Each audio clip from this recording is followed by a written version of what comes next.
Good morning student, GPS online class में आपका स्वागत है। नेक्स्ट वीडियो के साथ वीडियो फोर्थ नंबर जो वीडियो है इसमें आज हम देखते हैं।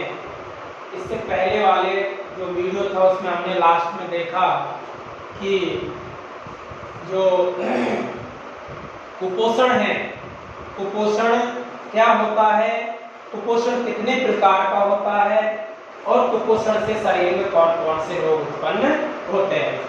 कुपोषण के बारे में जाना तो कुपोषण क्या होता है, यानी वह अवस्था या दशा जिसमें भोजन के अंदर लगातार किसी प्रोटीन की कमी के कारण जो रोग उत्पन्न होते हैं वही क्या कहलाते हैं, कुपोषण कहलाते हैं। कुपोषण हमने 3 टाइप्स पढ़े थे, यानी विटामिन कुपोषण, खनिज लवण कुपोषण और तीसरा था प्रोटीन कुपोषण, जिनकी हमने टेबुलेशन के माध्यम से अच्छे से स्टडी की।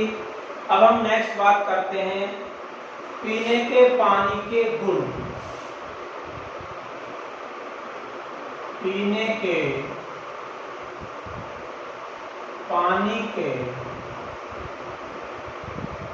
गुण, पीने के पानी के गुण। चैप्टर को आगे बढ़ाते हुए प्रिय स्टूडेंट्स, जो पानी है यह हमारे शरीर की विभिन्न क्रियाओं का संचालन करता है। यानी कहने का तात्पर्य यह है कि जल ही जीवन है। जल है तो कल है और जल नहीं है तो जल के बिना जीवन संभव नहीं है।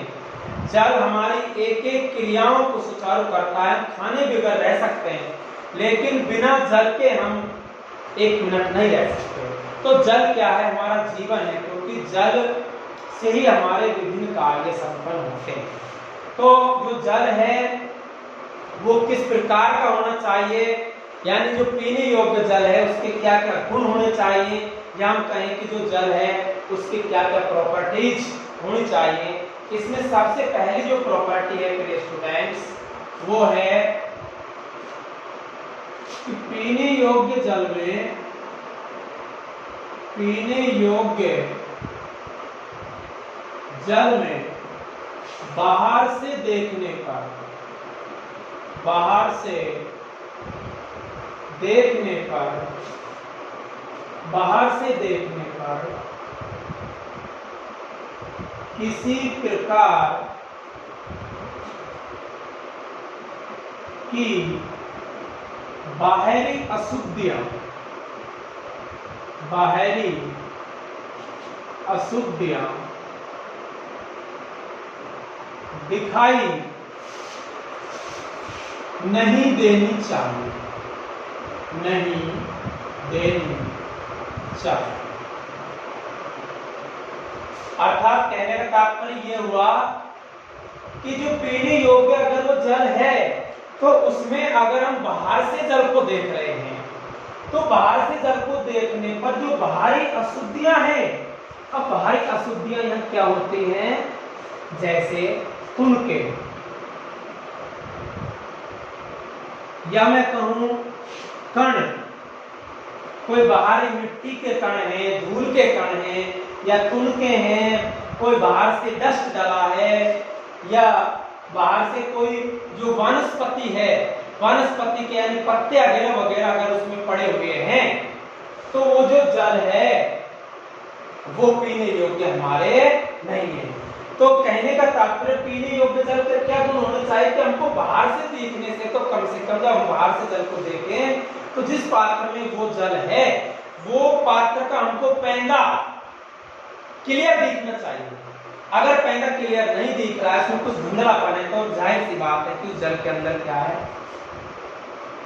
उस जल के अंदर अशुद्धियां हैं, मिट्टी के कण हैं, तिनके हैं, या बाहरी कोई पत्ता वगैरह वगैरह की अशुद्धियां हैं। इस प्रकार का अगर कोई जल है तो वो जो पीने योग्य जल है उसके गुण में नहीं आता। तो पीने योग्य जल का पहला क्या गुण है कि उसमें किसी प्रकार की कोई बाहरी अशुद्धियां नहीं होनी चाहिए।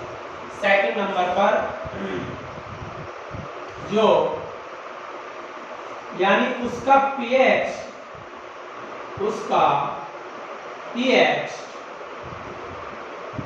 संतुलित चाहिए, यानी उसका पीएच कैसा होना चाहिए, संतुलित होना चाहिए। पीएच संतुलन के बारे में मैंने आपको पहले भी बताया था कि पीएच क्या होती है। किसी भी पदार्थ की पीएच से हम उस पदार्थ की, वो पदार्थ अम्ल है या क्षार है या लवण है, उसका पता लगा सकते हैं। किसके द्वारा, उसके पीएच के द्वारा। पीएच का पूरा नाम potential of hydrogen, hydrogen ion की शक्ति। किसी विलयन में हाइड्रोजन आयन की शक्ति को उसका पीएच कहते हैं। पीएच हम अगर ज्ञात करना है तो पीएच ज्ञात करने के लिए हमको पीएच स्केल बनाना पड़ेगा। तो देखें यहाँ फिर से एक बार मैं दोहरा रहा हूँ प्रिय स्टूडेंट्स, ये हमारा जो पीएच स्केल है ये 0 से 14 तक होता है। ये H+ आयन, ये OH- आयन, ठीक है। तो H+ आयन क्या होते हैं, अम्ल होते हैं, और OH- आयन क्या होते हैं, क्षार होते हैं। तो अगर किसी भी पदार्थ का जो पीएच वैल्यू है वो 0 से 6.9 तक है तो वो पदार्थ कैसा होगा, अम्ल होगा। क्या होगा, अम्ल होगा। जैसे ही पीएच मान 7 पर पहुंचता है, इसके मिड में कौन है, 7 है, तो 7 होते ही वो कैसा हो जाएगा, उदासीन हो जाएगा। और 7.1 से 14 तक अगर उसकी, इसके मध्य में अगर उसकी पीएच है किसी पदार्थ की, तो वो पदार्थ कहलाएगा क्षार। क्या कहलाएगा, क्षारीय। तो पीएच स्केल कहने का तात्पर्य उसका जो पीएच है, यानी जो जल का पीएच है, वो मेंटेन होना चाहिए, संतुलित होना चाहिए। अगर जल का पीएच संतुलित है, यानी कहने का तात्पर्य जल उदासीन होना चाहिए, नहीं तो अम्ल होना चाहिए और न क्षार होना चाहिए। तो ये पीने के पानी के क्या है, गुण है स्टूडेंट्स की, उसका जो पीएच है वो संतुलित होना चाहिए, ठीक है। अब हम नेक्स्ट यहाँ आगे बात करते हैं कि पीने के पानी के और क्या गुण होने चाहिए। तीसरे नंबर पर, यानी जो पीने का पानी है उसमें किसी प्रकार के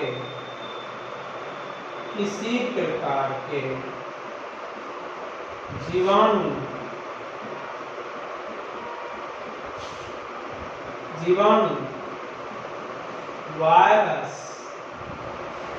वायरस, कृमि, कीटाणु आदि नहीं होने चाहिए। यानी एक गुण क्या है कि उसमें किसी प्रकार के जीवाणु, कीटाणु या वायरस, कृमि आदि नहीं होने चाहिए। अगर उस जल के अंदर हमको कोई कीटाणु, जीवाणु, वायरस दिख रहा है तो वो हमारा पीने योग्य जल नहीं है, वो जल के गुण नहीं है। तो पीने योग्य जल का क्या गुण है कि उसमें हमको कीटाणु, जीवाणु, वायरस नहीं दिखना चाहिए, दिखाई नहीं देना चाहिए। चाहे उसमें अंदरूनी कोई छोटा यानी माइक्रोस्कोप से देखें उस तो हो, लेकिन कम से कम हमारी साधारण आंखों से देखें तो साधारण आंखों से देखने पर तो उसमें हमको किसी प्रकार का कोई कीटाणु, जीवाणु, वायरस नहीं दिखाई देना चाहिए। अगर इस प्रकार का वो जल है तो कहने का तात्पर्य वो पीने योग्य जल है, ठीक है। नेक्स्ट हम बात करते हैं 4th नंबर पर कि जो पीने योग्य जल है उसमें पीने योग्य जल में ऑक्सीजन O2 ऑक्सीजन पर्याप्त मात्रा में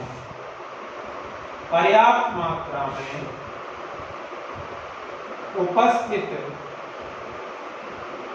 होनी चाहिए।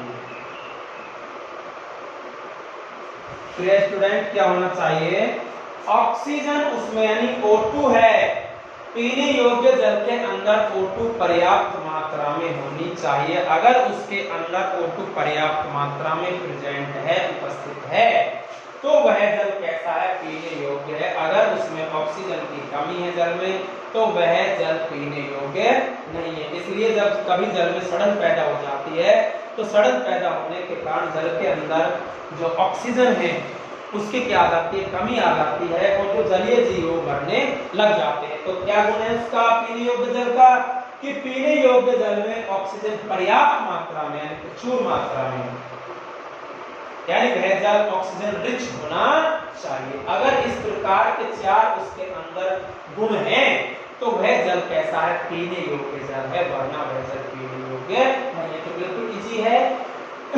पीने के पानी के गुण क्या होते हैं, फिर से रिपीट कर रहा हूं कि बाहर से देखने पर किसी प्रकार की कोई अशुद्ध या कोई मिट्टी के कण हैं, धूल के कण हैं, कोई तिनके हैं या वनस्पति का शुद्ध पत्ते हैं, वो नहीं होने चाहिए। सेकंड नंबर पर उसका पीएच मेंटेन होना चाहिए, संतुलित होना चाहिए। थर्ड नंबर पर किसी प्रकार के उसमें कीटाणु जीवाणु वायरस का संक्रमण नहीं होना चाहिए। और फोर्थ नंबर की अगर हम बात करें तो पीने योग्य जल के अंदर ऑक्सीजन पर्याप्त मात्रा में होनी चाहिए। अगर ये चारों उसमें गुण है, तो वो जल कैसा है, पीने योग्य जल है। हमको उसको बेधड़क बिगर किसी टेंशन के पी लेना चाहिए।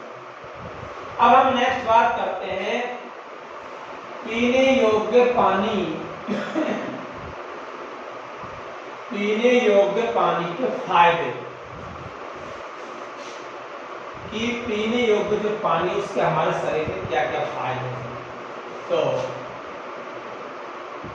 पीने योग्य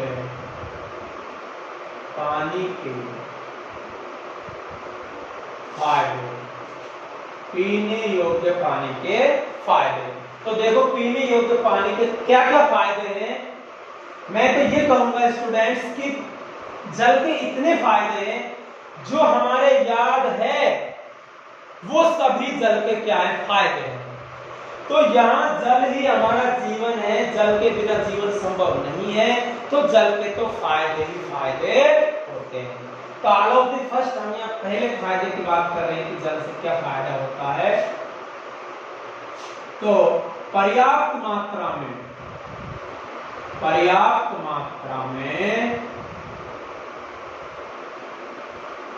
जल के सेवन से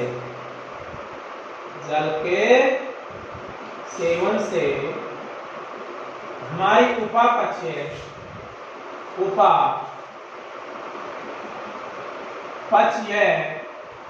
की क्रियाएं, उपापचयी क्रियाएं सुचारू रूप से क्रियान्वित होती हैं,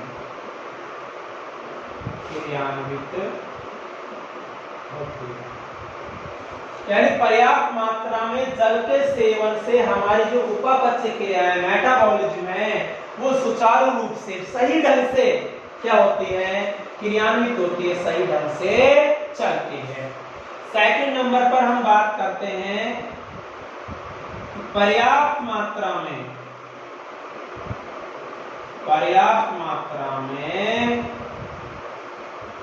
जल के सेवन से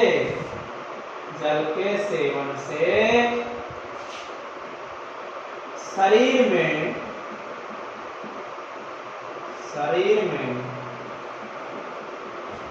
अनावश्यक चर्बी का जमाव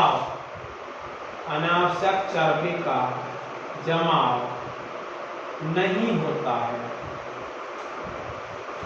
यानी अगर हम पर्याप्त मात्रा में जल का सेवन करते हैं, तो अनावश्यक मात्रा में जो हमारे फैट जमा होती है, चर्बी बोले तो फैट और फैट बोले तो वसा, अनावश्यक मात्रा में हमारे शरीर के अंदर चर्बी या फैट का जमाव नहीं होता है। किससे? पर्याप्त मात्रा में पानी के सेवन से, पानी पीने से। नेक्स्ट बात हम करते हैं थर्ड नंबर पर, पर्याप्त मात्रा में जल के सेवन से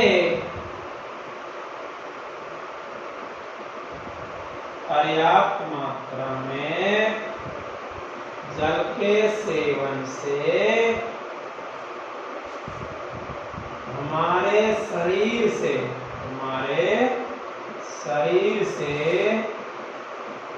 हानिकारक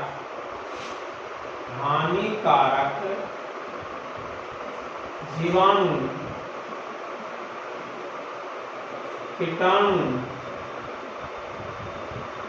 वायरस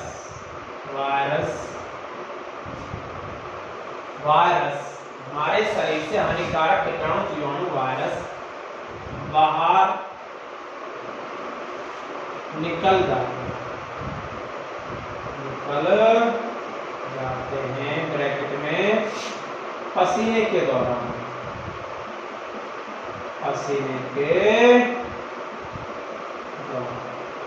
अगर हम फिर स्टूडेंट पर्याप्त मात्रा में जल का सेवन करते हैं, पर्याप्त मात्रा में पानी पीते हैं, तो पर्याप्त मात्रा में पानी पीने से हमारे शरीर में अगर कोई हानिकारक, कैसे हानिकारक कीटाणु, जीवाणु, वायरस हैं, कोई कृमि है, कोई संक्रमणकारी कीटाणु है, तो वो शरीर से बाहर पसीने के दौरान निकाल दिए जाते हैं। क्योंकि पानी पिएंगे तो पसीना आएगा, और पसीना आएगा तो जाहिर सी बात है कि उसमें से जो कीटाणु, जीवाणु, वायरस शरीर से क्या हो जाएंगे, बाहर दफा हो जाएंगे, हमारा शरीर स्वस्थ बना रहेगा।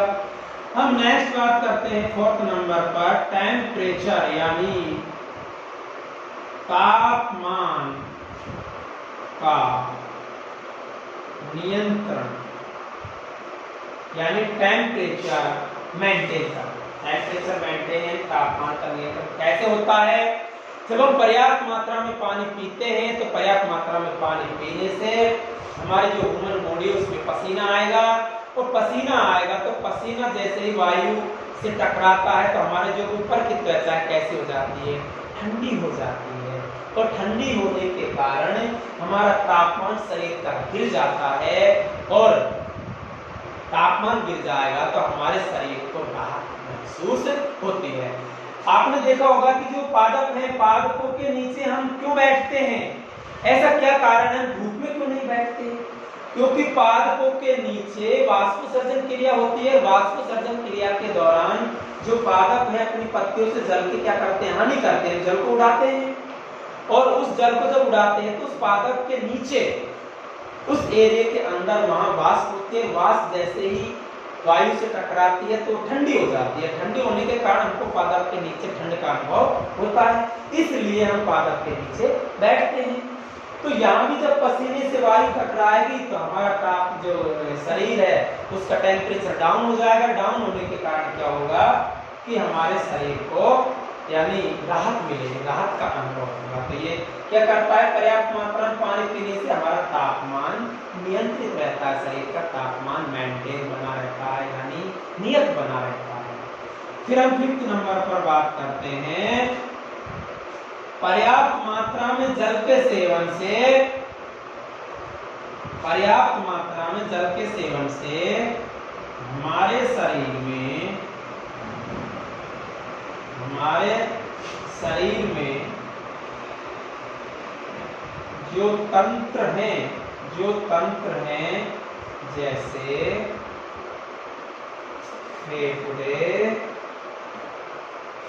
फेफड़े, आंत आदि में संक्रमण नहीं होता है। यानी अगर हम पर्याप्त मात्रा में पानी पीते हैं तो हमारे शरीर में जो तंत्र हैं, श्वसन तंत्र, पाचन तंत्र, उत्सर्जन तंत्र, परिसंचरण तंत्र, या मैं कहूं तंत्रिका तंत्र, ये समझ जो तंत्र हैं, इनमें से मैंने यहाँ 2 प्रमुख लिए हैं, फेफड़े और आंत। इनके अंदर जो संक्रमण है वो नहीं होता है पर्याप्त मात्रा में जल ग्रहण करने से। नेक्स्ट हम बात करते हैं स्टूडेंट 6वें नंबर पर, पर्याप्त मात्रा में जल के सेवन से पथरी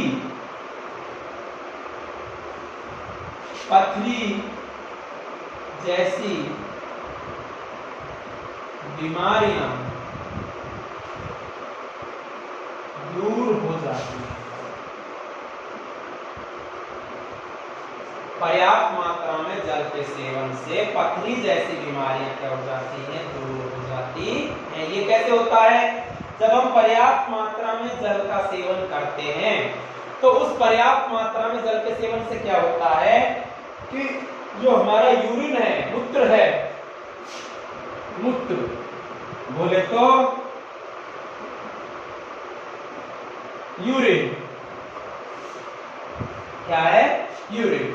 ये जो मूत्र है, यूरिन है, इस यूरिन का अधिक से अधिक क्या होगा? प्यूरिफिकेशन होगा। हमारी जो किडनियां हैं वो मूत्र का क्या करेंगे? सेपरेशन करेंगे, और सेपरेशन के दौरान अधिक से अधिक मूत्र का सेपरेशन करेंगी तो उस मूत्र को हम त्यागेंगे। तो उस मूत्र के सेपरेशन के दौरान अगर हमारे शरीर में कोई यानी पथरी है तो पथरी और नलियों से निकलकर मूत्र के साथ बाहर आ जाएगी, और हल्की जो पथरी है ऐसी समस्याओं से हम निजात पा लेंगे, मुक्ति पा लेंगे। तो पथरी जैसी समस्याएं हैं उनसे क्या होता है? हमको मुक्ति मिल जाती है। किससे? पर्याप्त मात्रा में जल के सेवन से। नेक्स्ट हम बात करते हैं 7वें नंबर पर। पर्याप्त मात्रा में जल के सेवन से हमारा शरीर चुस्त, दुरुस्त एवं तंदुरुस्त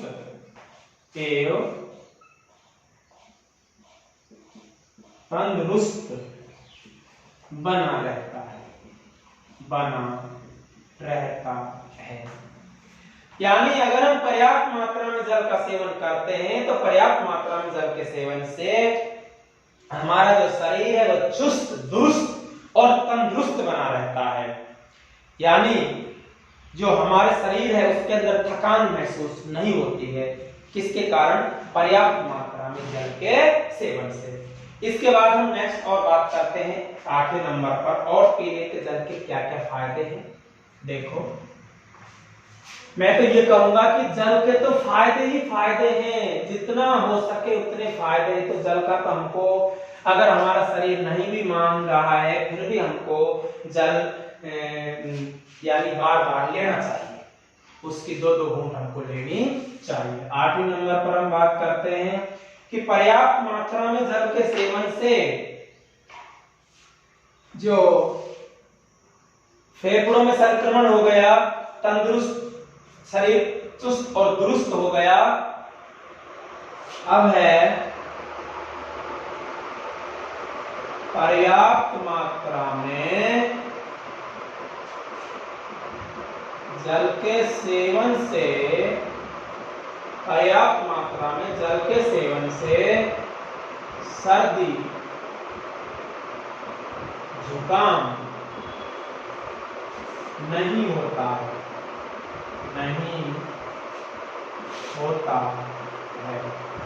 तो अगर स्टूडेंट्स हम पर्याप्त मात्रा में किसका सेवन कर रहे हैं? जल का सेवन कर रहे हैं, तो हमारे शरीर में कभी सर्दी जुकाम नहीं होगा।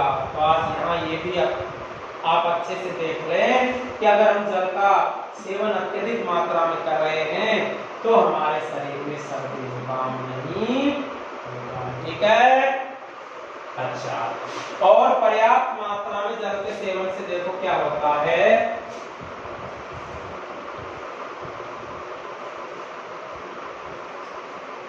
यानी पर्याप्त मात्रा में जल के सेवन से दस्त, हैजा, वायरल जैसी बीमारियां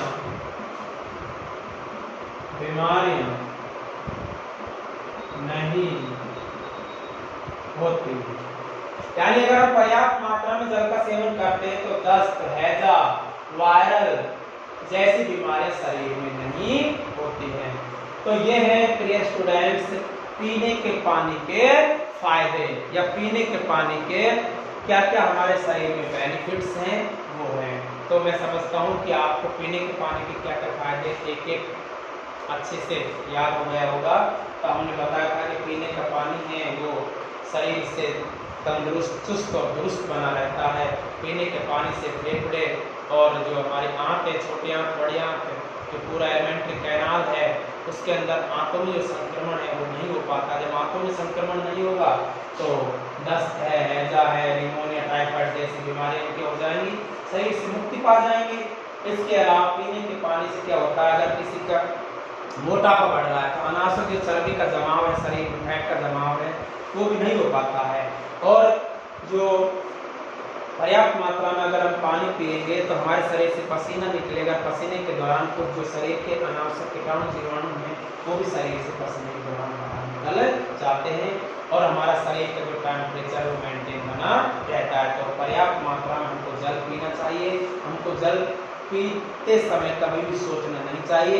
काफ़ी लोग क्या होते हैं, काफ़ी स्टूडेंट सामने जल रखा है लेकिन सोचते हैं चलो पीछे पी लेंगे, दिल भर ऐसे निकाल देते हैं। तो ऐसे बंदों का जो शरीर हो क्या हो जाता है, थिन हो जाता है, दुबला हो जाता है, पतला हो जाता है। जो स्किन की चमक है वो क्या हो जाती है, चली जाती है। तो हमको पर्याप्त मात्रा में जल का सेवन करना चाहिए। तो यहाँ देखें पर्याप्त मात्रा में जल का सेवन। अब हम नेक्स्ट बात करते हैं दूषित जल। कैसा जल? दूषित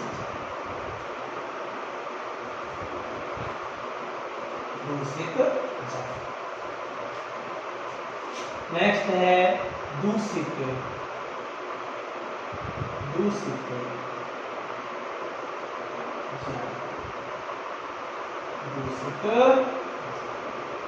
दूषित जल क्या है, पहले हम इसकी परिभाषा जाने कि आखिर दूषित जल क्या होता है। तो देखिए दूषित जल क्या है। जल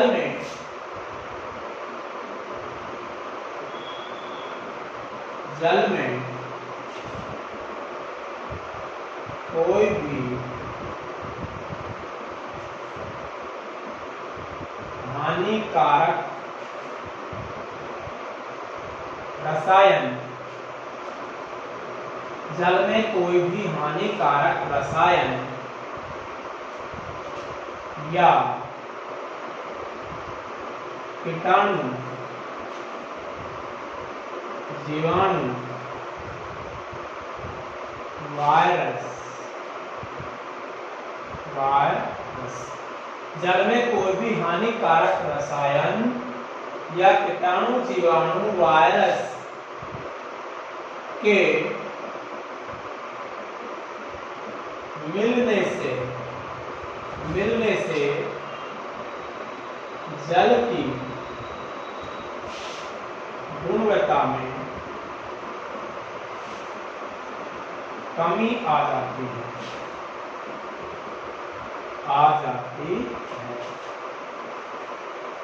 जिसे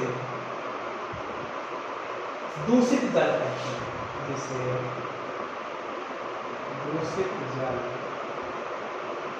कहते हैं।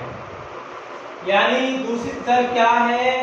जल में कोई भी हानिकारक रसायन, कोई केमिकल या कीटाणु, जीवाणु, वायरस अगर जल के अंदर पनप गए तो इनके पनपने से, रसायनों के डालने से, कीटाणु, जीवाणु, वायरस के पनपने से उस जल की जो गुणवत्ता है, उस जल की जो प्रॉपर्टी है, उस प्रॉपर्टी के अंदर क्या आ जाती है, कमी आ जाती है। और उस प्रॉपर्टी के अंदर कमी आने के बाद वो जो जल कैसा हो जाता है, दूषित हो जाता है।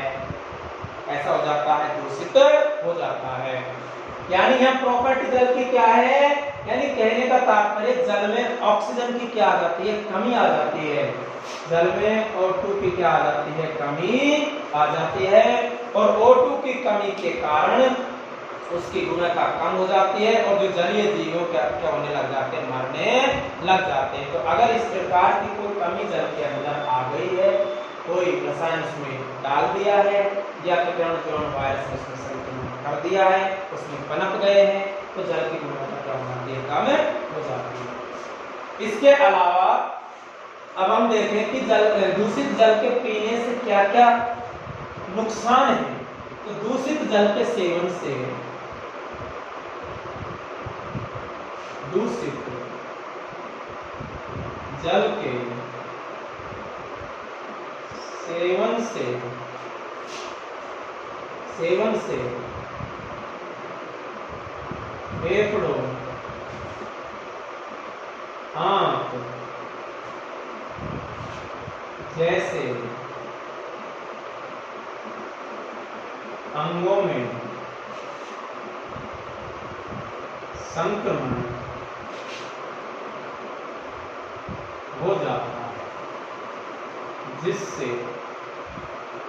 जिससे हैजा, पेचिस, टाइफाइड, निमोनिया जैसे रोग उत्पन्न हो जाते हैं।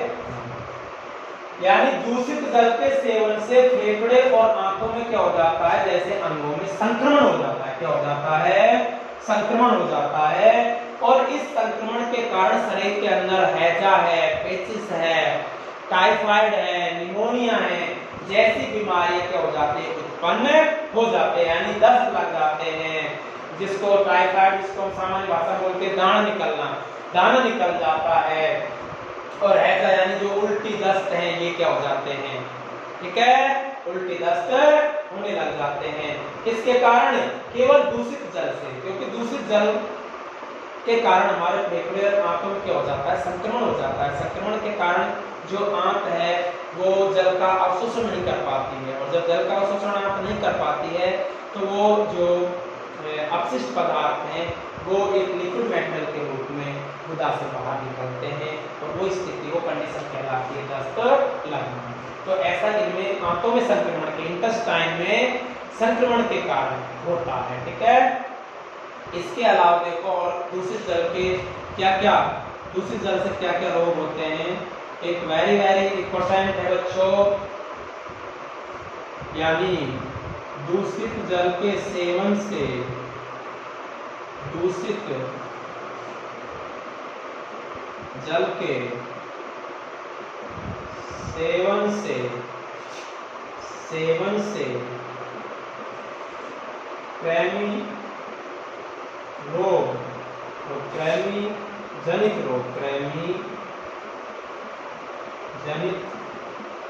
रोग, और कृमि जनित रोग का नाम क्या है, नारू या बाला। कृमि जनित रोग हो जाता है।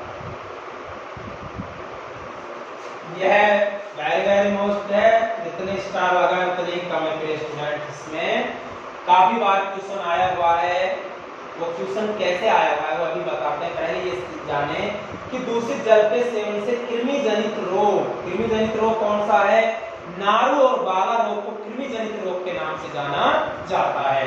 तो जो नारू और बाला रोग है किसके कारण होता है, एक कृमि है उसका नाम है ड्रैगन कूलस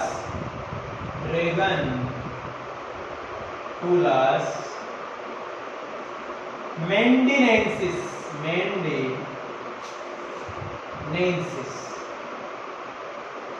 ये क्या बच्चे, कृमि है। ये क्या है, ये कृमि है। जो ड्रैगन कूलस मेंडिनेंसिस एक कृमि है, और उस कृमि के कारण कौन सा रोग होता है, नारू और बाला रोग होता है। नारू बाला रोग कौन से कृमि के कारण होता है, किसके कारण होता है। यहाँ ये क्वेश्चन आया हुआ है कि नारू, जो बोर्ड एग्जाम उसमें ऐसे पूछा गया था कि नारू और बाला रोग के रोग जनक का नाम बताइए। नारू और बाला रोग के, नारू व बाला रोग के रोग जनक का नाम बताइए। तो नारू और बाला रोग के रोग जनक का नाम, रोग जनक का अर्थ है जो रोग को फैलाता है। कौन फैलाता है, ड्रैगन कूलस मेंडिनेंसिस। तो इसको विशेष तौर से ध्यान रखें, ड्रैगन कूलस मेंडिनेंसिस। ये जो ड्रैगन कूलस मेंडिनेंसिस एक कृमि है, और इसके संक्रमण के कारण हमारे शरीर में नारू और बाला रोग उत्पन्न हो जाता है। और जो ड्रैगन कूलस मेंडिनेंसिस है, ये हमारे शरीर में दूषित जल के सेवन से एंटर करता है, प्रवेश करता है, जिसके कारण यह रोग उत्पन्न होता है। नेक्स्ट हम बात करते हैं प्रिय स्टूडेंट्स कि जो नारू और बाला रोग है, यह एक कार्यक्रम चलाया गया था और उस कार्यक्रम का नाम है नारू बाला उन्मूलन कार्यक्रम। नारू बाला उन्मूलन कार्यक्रम। यह जो नारू बाला उन्मूलन कार्यक्रम है ये 2000 सन में चलाया गया था। कब चलाया गया था? 2000 में। नारू बाला उन्मूलन कार्यक्रम 2000 में चलाया गया था और इस सन के बाद नारू बाला रोग का कोई भी मरीज हमारे यहाँ नहीं मिला।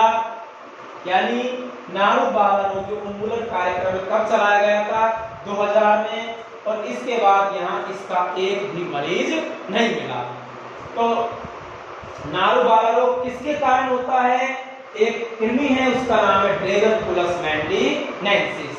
यह कृमि जनित रोग है। काफी बार ऐसे आ जाता है कि निम्न में से कौन सा कृमि जनित रोग है, तो वहां हमको ये ध्यान रखना है न ये वायरस जनित है न विषाणु जनित है, ये कौन सा जनित है? कृमि जनित होता है। कौन सा? नारू बाला रोग। तो 2000 सन के बाद इसका कोई मरीज भारत में देखने को नहीं मिला। और जल ही क्या है? जल ही जीवन है। जीवन है। जल है तो कल है।